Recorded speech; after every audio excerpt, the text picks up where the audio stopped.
My husband yelled at me on the phone, saying he wants a divorce. I thought as I came back from my work trip. He's fed up with me, but I've had enough too.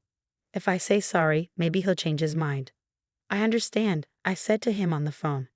But instead of going to my husband's parents' house where he was, I went somewhere else. My name is Sophie, and I'm 28 years old. I got married to David, who is 2 years older than me, 3 years ago.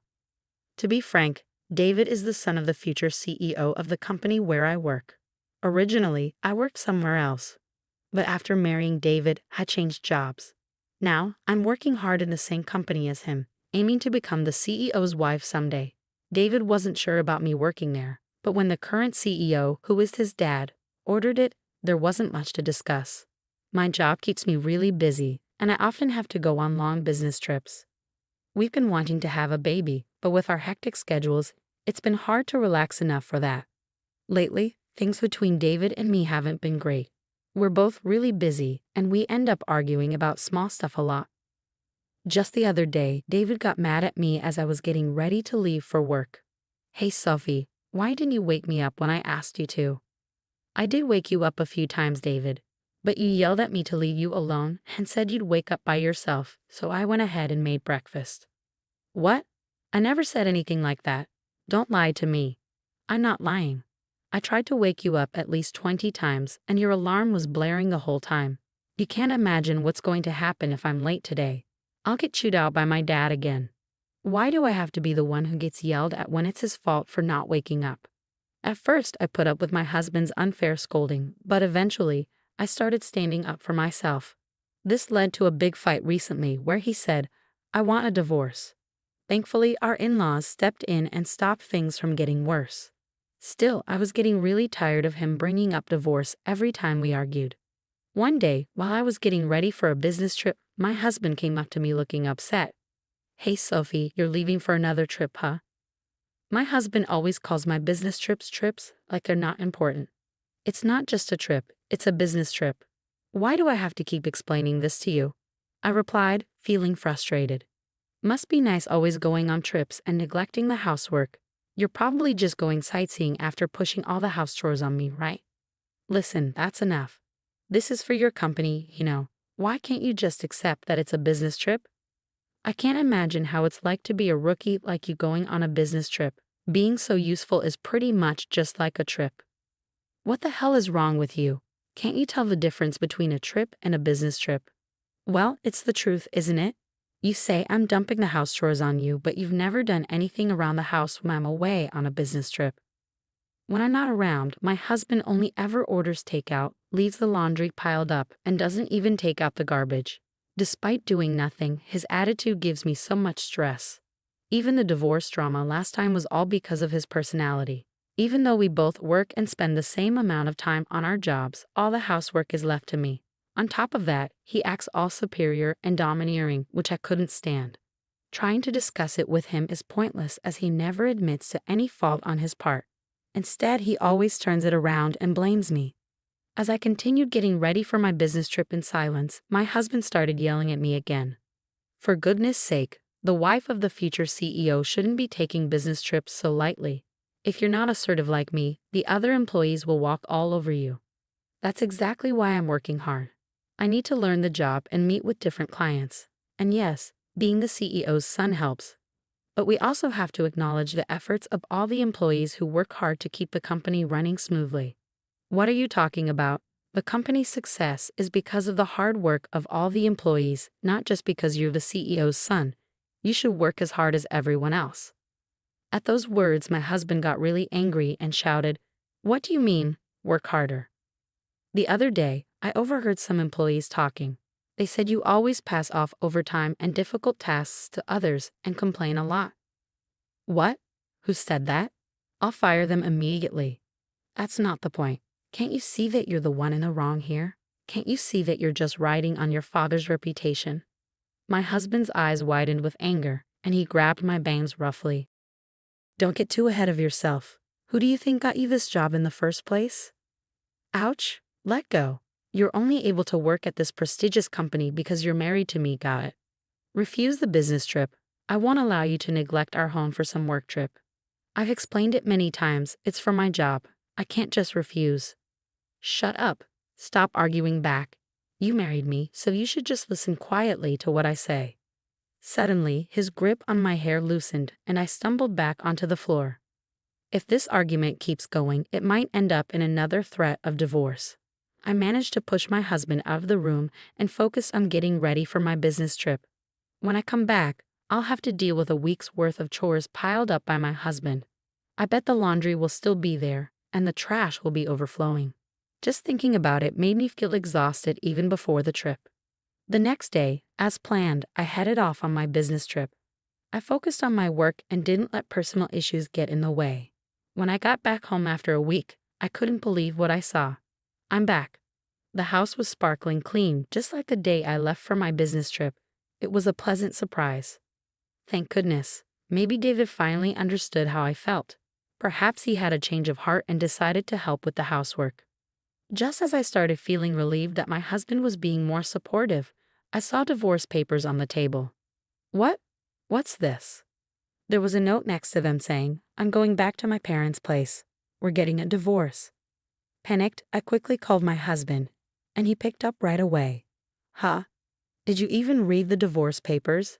His casual tone angered me, and I snapped back. Wait, are you seriously talking about divorcing me? Of course. You'd be in trouble if I did, wouldn't you?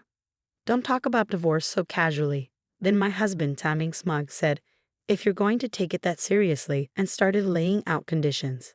"If you start taking care of the house and listen to me, I might think about canceling the divorce. But of course, no more trips." What? Like you, it wasn't just a trip. Huh? Are you talking back? If you are, then I'm divorcing you. You're such a nag. A nag? He calls me a nag when he can't even do a single thing around the house himself. If he's up for it, so am I. Fine. If you don't want to get divorced, then come and apologize. Do you understand? Holding back my urge to argue, I replied calmly, "Okay, I understand. You should have listened to me from the beginning. Now come quickly." With that, he hung up. Instead of going to my in-laws' house where he was, I headed to City Hall. I submitted the divorce papers and they were accepted without any trouble. I was officially single again. 3 hours later, while I was packing up at home, my ex-husband came back with his mother, probably fed up with waiting for me. As soon as they saw me, they started hurling insults. "Hey, how long are you going to keep me waiting? That's right, you're a failure as a wife, yet you're out having fun. You should be taking care of David." Taking care of? How old is David? He's older than me, isn't he? I fired back, feeling frustrated. As I retorted, their brows furrowed in anger. Shut up, stop being stubborn, and apologize quickly. We're really going through with the divorce. If anyone will be in trouble if we get divorced, it's you, Sophie. You could have been the wife of the next company president, and you're okay with acting this way? And you. If you divorce me, you won't be able to live in this luxurious lifestyle. Are you okay with that? Well, I never thought you were a good match for David in the first place, so I really don't care.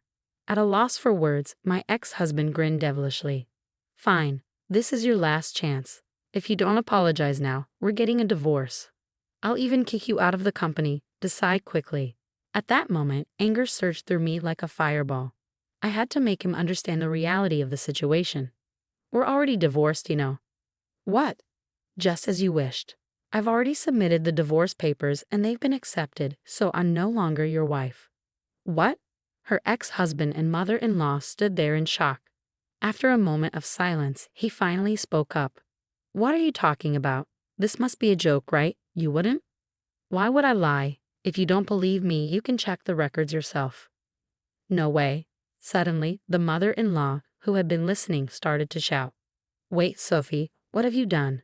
You've put divorce on David's record, our future CEO. It was your son who gave me the divorce papers first.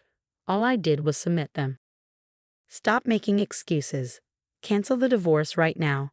Do you understand? I'm sorry, but once the divorce papers have been accepted, they can't be canceled. And I have no intention of canceling anyway. What? The mother-in-law was speechless, and the ex-husband just hung his head in defeat. Ignoring them, I continued, I'm tired of being ridiculed every time I go on a business trip and having to juggle work and housework every day. As far as I'm concerned, you're nothing but a burden. So Sylvie, calm down. Calm down. I'm perfectly calm. What's the point of being married if it's just a title? All you care about is yourself, isn't it? I didn't mean it like that. Do you realize you're losing your status as the CEO's wife? Are you okay with that? I didn't join your company to become the CEO's wife. I don't know how much you've been spoiled, but I didn't marry you to take care of you. Are you really willing to give up this lifestyle? If you just wait a little longer, you could become the CEO's wife. I absolutely refuse to keep being your caretaker. I'm not your mother. Just go and live your life on your own. With an intensity like never before, my husband was completely teary-eyed. His mother-in-law took her turn, stuttering out her final provocation. What if you divorce David? You'll also lose your job. And what if I do? What?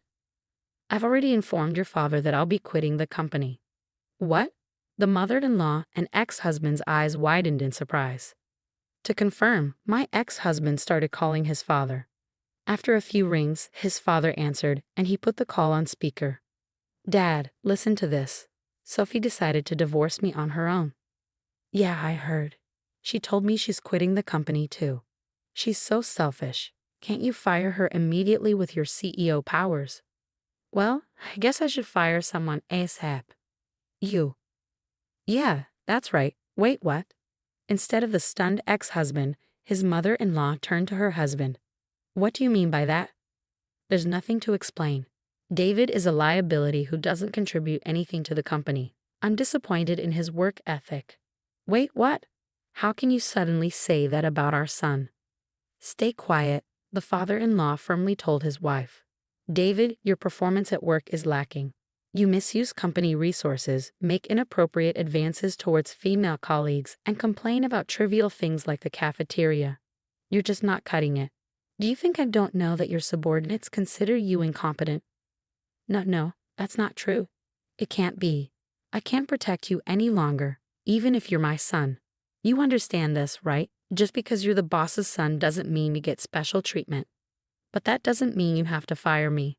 The only thing I can commend you for is marrying a capable wife. Sophie will continue to work for the company, but you're fired, David. At his father's words, my ex-husband's eyes widened in shock. Unfazed by his reaction, the father-in-law continued, Unlike you, Sophie is diligent in her work and brings in a lot of contracts. She's highly respected by our clients. Many companies have chosen to work with us because of her. But she was only sent on business trips because she's new. Don't be ridiculous. We trusted Sophie, so we gave her more responsibilities. You made fun of her, calling it a vacation or something, didn't you? No, I didn't. Let me make it clear. There's no place for you here until you become independent. Never come back to this house, understood? No way. And so, my ex-husband was disowned by his father-in-law, lost his job, and couldn't even return to his parents' home. When his mother tried to defend him, his father blamed her for spoiling him and gave her a divorce notice too. They used up their savings to live in an apartment, but they struggled to find work, and their unemployment continued. I still received messages from my ex-husband. Sophie, I was wrong. I won't make fun of you anymore. I promised to take care of myself, so please come back. I can't take it anymore. Help me. He was so persistent that I finally blocked his number. I shouldn't have to deal with that mama's boy anymore. On the other hand, I'm still working hard under my father-in-law, who is now the CEO. I have my own team, and I'm enjoying fulfilling days. I'm grateful that my father-in-law is a supportive manager. From now on, I want to pursue my goals without being held back by meaningless family ties.